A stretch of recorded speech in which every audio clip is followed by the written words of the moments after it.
আল্লাহ পাকের আশিকিন জাকিরিন শাকিরিন মুহিব্বিন মুরব্বিয়ান আযম কলিজার টুকরা আমার সমবয়সী যুবক বন্ধুবান স্নেহের ছোট ভাই পর্দার আড়ালে নায়িকার আওয়াজ শ্রীমঙ্গতা সম্মানিত মা ও বোনেরা, দয়াময় রব্বুল আলামিনের দরবারে শুকর জাল্লাহ আমাদেরকে সুস্থ রেখেছেন, আলহামদুলিল্লাহ। হাজারো লাখো মানুষের ভেতর থেকে বাছাই করে পৃথিবীর শ্রেষ্ঠ মজলিস উলামায়ে আহলে হকের মজলিস, গুনাহ মাফের মজলিস, তওবা কবুলের মজলিসে আমাদেরকে হাজির হওয়ার তৌফিক দান করেছেন। পুনরায় শুকর আদায় করি, আলহামদুলিল্লাহ। দরুদ ও সালাম সাইয়্যিদুল মুরসালিন রাহমাতুল লিল আলামিন শফিউল মুজনিবিন খাতামুন নবিয়্যিন সাইয়্যিদুস সাকালাইন ইমামুল মুরসালিন হযরত মুহাম্মদুর রাসূলুল্লাহ সাল্লাল্লাহু আলাইহি ওয়া আলিহি ওয়াসাল্লাম। নবীজির উপরে দরুদ পড়লে লাভ না ক্ষতি? বেশি বেশি দরুদ পড়বেন, দুনিয়াতেও লাভ আখিরাতেও লাভ। একবার পড়েছেন সাল্লাল্লাহু আলাইহি ওয়া আলিহি ওয়াসাল্লাম, এই একবার পড়ার কারণে আল্লাহর পক্ষ থেকে 3টা পুরস্কার দেয়া হয়েছে। প্রথম পুরস্কার 10টা গুনাহ মাফ হয়ে গেছে। দ্বিতীয় পুরস্কার 10টা নেক আমলনামায় যোগ করা হয়েছে। তৃতীয় পুরস্কার আল্লাহর দরবারে 10 গুণ মর্যাদা বাড়ানো হয়েছে। এই 3টা পুরস্কার পাইলেন কয়বারের কারণে? একবার। তো 100 বার পড়লে আরো বেশি পুরস্কার, 200 বার পড়লে আরো পুরস্কার, 300 বার পড়লে আরো পুরস্কার। আল্লাহ আমাদের সবাইকে বেশি বেশি দরুদের আমল করার তৌফিক দান করেন। সুন্দর এই পরিবেশ যারা সাজিয়েছেন, এলাকার যুবক, বৃদ্ধ, ব্যবসায়ী, শ্রমিক, চাকরিজীবী, বিভিন্ন শ্রেণী পেশার মানুষ, জনপ্রতিনিধি, প্রশাসন, উলামায়ে হযরত, আইম্মে মাসাজিদ, জামিয়া কর্তৃপক্ষ, প্রত্যেককেই আল্লাহ পাকের খিদমতের বরকতে দুনিয়াতে শান্তি, পরকালে চিরমুক্তির ব্যবস্থা করে দিন। হযরত উলামায়ে কেরাম দীর্ঘ সময় কোরআন সুন্নাহ ভিত্তিক দিক নির্দেশনামূলক আলোচনা রেখেছেন। আপনারাও ধৈর্যের সাথে আলোচনা শুনছেন। আল্লাহ পাক উলামায়ে কেরামদের সমস্ত কথাগুলো সহিহ তরিকায় আমল করার তৌফিক আমাদেরকে দান করুন। উলামায়ে কেরামের ইজ্জতকে আল্লাহ বেশি বেশি বাড়ায় না। যারা উলামায়ে কেরামের ইজ্জত নষ্ট করার ষড়যন্ত্র করে, অপচেষ্টা করে, লেখার মাধ্যমে, বলার মাধ্যমে, মিডিয়ার মাধ্যমে, আল্লাহ তাদের হেদায়েত দান করেন। আল্লাহ তাদের হেদায়েত দান করেন। আল্লাহ তাদের হেদায়েত দান করেন। আল্লাহ পাকের ইলমে যদি তাদের হেদায়েত না থাকে, ধ্বংস করে দেন। আল্লাহ পাকের মাহফিলকে কবুল করেন। মাহফিলের বরকতে গোটা দুনিয়ার মুসলমানদের ঈমান ও আমল ইজ্জতের হেফাজত করেন। মাহফিলের বরকতে প্রবাসে যারা আছে, আমার দেশি সবাইকে হেফাজত করেন। আমার দেশকে হেফাজত করেন। জালিমদের জুলুম থেকে আল্লাহ পাক দেশ ও জাতিকে হেফাজত করেন। সমস্ত ব্যবসায়ীদের ব্যবসায় আল্লাহ বেশি বেশি বারাকা দান করেন। যারা কবরে চলে গেছেন আল্লাহ জান্নাত দান করেন। যারা বেঁচে আছেন দীর্ঘ নেক হায়াত আল্লাহ আমাদেরকে দান করেন। অসুস্থ যারা, কুদরতের দ্বারা আল্লাহ দায়মি ভাবে সুস্থ করে দেন। সময় সংক্ষেপ, দীর্ঘ রাত, আমি সংক্ষেপ দু চারটি কথা বলার নিয়তে কোরআনে হাকিমের এক আয়াতে কারিমা তিলাওয়াত করেছি। নবীজির হাদিস থেকে এক টুকরো হাদিস পড়েছি। আয়াত হাদিসের আলোকে ইখলাস ও রুহানিয়তের সমন্বয়ে কিছু কথা বলার মতো, শুনবার মতো আমাকে আপনাদের সকলকে আল্লাহ পাক তৌফিক দান করেন। ভাই রিভাব দিবেন, ইকো দিবেন না, ইকো দিবেন না, রিভাব দেন। রিভাব বাড়ান, ভলিউম বাড়ান। আয়াত হাদিসের তরজমাটা বলে নেই, এরপরে সংক্ষেপ কিছু ব্যাখ্যা। আল্লাহ বলেন, আম্মা মান খাফা মাকাম রাব্বিহি ওয়া নাহান নাফসা আনিল হাওয়া ফাইন্নাল জান্নাতা হিয়াল মাওয়া। এই যে দুনিয়া নামক একটা গ্রহ আছে, এর থেকে বিদায়ের পরে আমাদের আরেকটা জগৎ আসবে, যেটাকে বলা হয় হাসরের মাঠ। হাসরের মাঠের আগে আরেক জগৎ আছে, যেটাকে আলমে বরজখ বা কবর জগৎ বলে। আল্লাহ বলেন ওই হাসরের মাঠ আমি আল্লাহর একক আধিপত্য আর আদালত চলবে, আর কোন কোর্ট চলবে না, আদালত চলবে না। ওই আদালতে আমার কাছেই সকলকে হাজির হয়ে হিসাব দিতে হবে। আমার দরবারের সমস্ত মানুষগুলো, নারী পুরুষ, উলঙ্গ দাঁড়াতে হবে। উলঙ্গ দাঁড়িয়ে আমার সামনে সবার কর্মের হিসাব দেওয়ার ক্ষেত্রে অনেক ভীত অবস্থা হবে।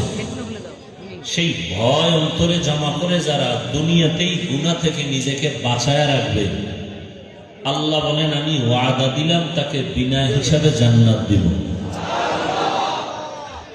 নবীজি বলেন মাহারিম তাকুন আবাদান নাস, দুনিয়ার উম্মত তোমরা আল্লাহর নিষিদ্ধ জিনিস থেকে নিজেকে হেফাজতে রাখো, দূরে রাখো, তো আল্লাহ তোমার মর্যাদা অনেক বাড়াবেন, মানুষের কাছেও আল্লাহর কাছেও।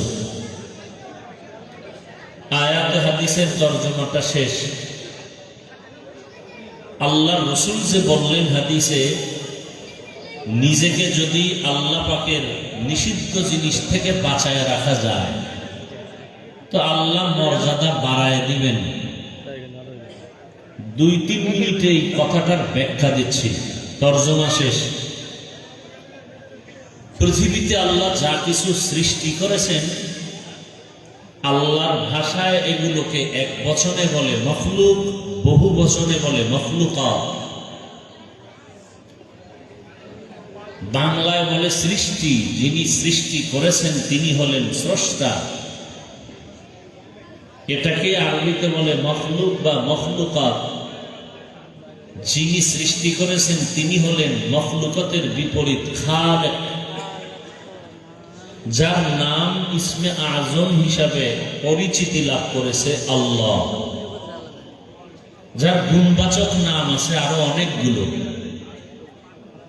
সে আল্লাহ হলেন এক, লাম ইয়ালিদ ওয়া লাম। কি এই জায়গাটা সমস্যা কি? শুরু থেকে এ পর্যন্ত শুধু কথা আর কথা।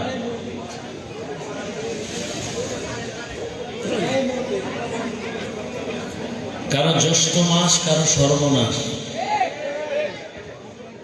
আল্লাহ সব ভাইকে হেদায়েতের দৌলত দান করেন।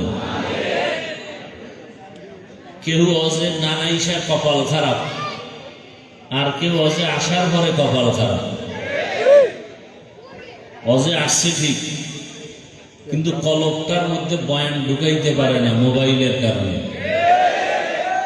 কপালটা ভালো, আল্লাহ হেদায়েত দান করেন। মোবাইল একটা মরণস্ত্রের নাম। কি অস্ত্র? মরণস্ত্র। এটা জিন্দা মরা, পুরা মরবে না, জিন্দা থেকে মরা। চোখ নাপাক, হাত নাপাক, জিহ্বা নাপাক, অন্তর নাপাক, দেমাগ নাপাক, পুরা জমিনের মধ্যে যা কিছু সবকিছু নষ্টের বলে এখন যেটা দ্রুত গতিতে কাজ করে, এর নাম কি? মোবাইল। মা আর বাবা এর মাঝখানে পর্দা মোবাইল। পিতামাতা সন্তানের মাঝে বিভেদের পর্দা মোবাইল। আল্লাহ মোবাইলের গুনাহ থেকে আমাদের সবাইকে হেফাজত করেন।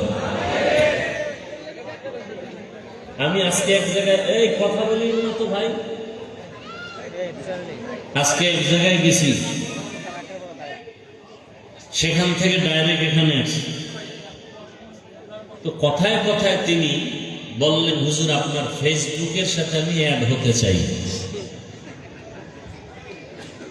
কির সাথে? আমি বললাম আমার হায়াতে আমি ফেসবুক চালাই না এবং এ সম্পর্কে আমি অভিজ্ঞ না। আমার দিয়ে তাকায় রইলেন, বলেন হুজুর ফেসবুক ছাড়া কি চলা সম্ভব এই দুনিয়ায়? আপনি কিভাবে চলেন? আমি বলি এমনিই চলি। আরো আশ্চর্য যে আমার মোবাইলে ইউটিউবও নেই, আর মোবাইল আমি কিনিও না। বহু আল্লাহর আশেকরা মোবাইল কিনে দেয়, তো বাটন মোবাইল চালাবো কিন্তু কিতাবাদি দেখি মাঝে মাঝে, এই জন্য বড় মোবাইল অ্যান্ড্রয়েড মোবাইল চালাই, তো ফেসবুকও নাই, ইউটিউবও নাই, কোনো গোয়েন্দার লোক যদি চেক করে কিচ্ছু পাবে না মোবাইল। লোকটা দীর্ঘক্ষণ তাকায় রইল, কিভাবে সম্ভব ফেসবুক ছাড়া চলা? আমি বললাম, আমি এমন এক বক্তা, বাংলাদেশে যে এমন কোনো দিন নাই আর বয়ান নাই যে মোবাইলের বিরুদ্ধে বয়ান করি না। আল্লাহ মোবাইলের গুনাহ থেকে গোটা জাতিকে হেফাজত করেন। এখন আসছে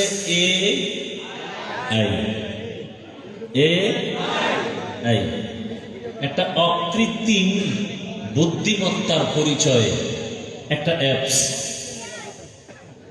অনেক অভিজ্ঞতা যারা দর্শনের পেছনে দৌড়ায়, গবেষক তারা বলেন দাজ্জালেরই একটা পূর্বাভাস এটার মাধ্যমে। এটার আরো ব্যাখ্যা আছে, আমি নিজের থেকে কিছু বলতে চাই। আল্লাহ সবাইকে বুঝার তৌফিক দান করেন। এটা আপনার সব তথ্য দিয়ে দিবে। আমি যদি বলি আজকে কামরাঙ্গীর চলে যাচ্ছি, ওখানে রবিউল আউয়াল চলতেছে, একটা বয়ান আমার দরকার। AI আমাকে বয়ান কোরআন হাদিস দিয়া সুন্দরভাবে, সহি হাদিস দিয়া আমাকে অনেক সুন্দর তথ্যবহুল আলোচনা বয়ান সাজায় দেবে। কে? তখন আমি বুঝবো এটা খুব ক্ষমতাশীল এক অ্যাপস।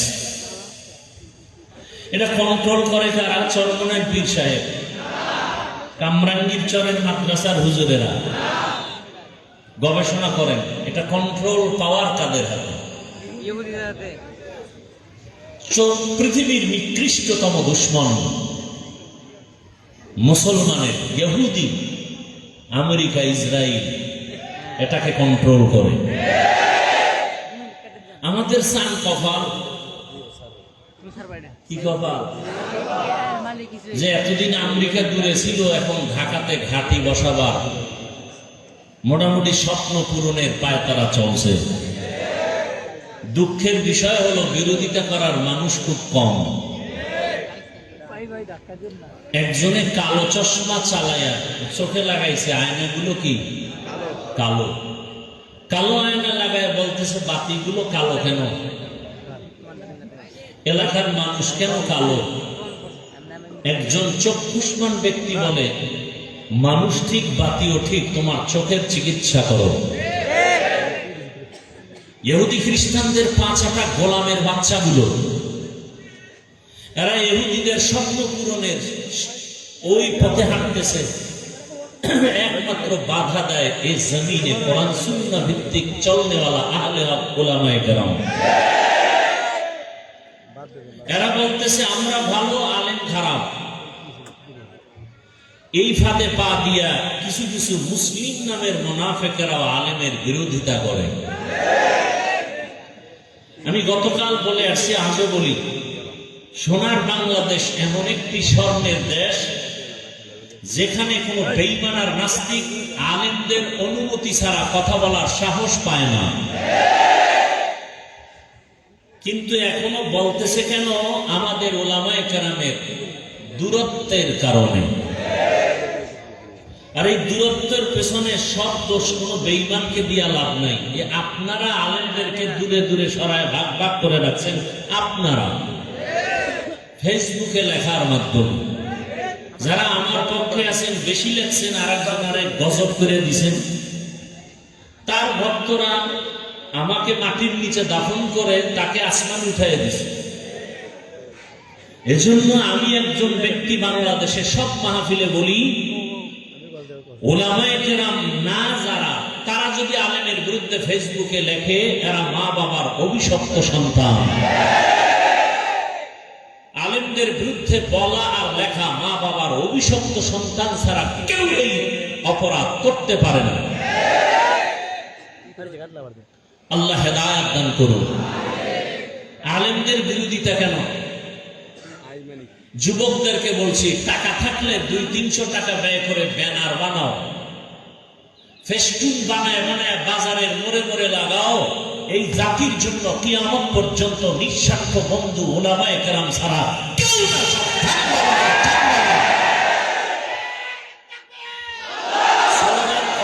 কথা শুনেন, ওলামায়ে কেরাম ছাড়া এই জাতির নিঃস্বার্থ বন্ধু নাই, সব বন্ধু স্বার্থপর, চান্দাবাজ আর ধান্দাবাজ।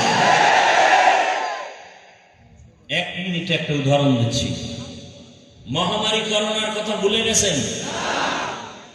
সেই সময় বাবারে ধরছে করোনায়, ওই বাবার 2 কুলাঙ্গার শিক্ষিত সন্তান ট্রিপল মাস্ক লাগায়া দরওয়াজা জানালা বন্ধ করে রাখছে, বাবার লাশের কাছে যায় না, মরার ভয়। এলাকার গরিবদেরকে বলল টাকা দিব, লাশটা টেনে রাস্তায় ফেলে দে। বাবার লাশ রাস্তায় ফেলে দিল। সন্তান কুলাঙ্গার শিক্ষিতরা দরজা খুলে জানালা খুলে দেখলো না বাবার লাশ কুকুরে খেলো না জানাজা হলো। ইতিহাস মানুষকে আসমান পর্যন্ত উঠায় নেয়। বলে যায় না, সেই সময়ে এই জমিনের শত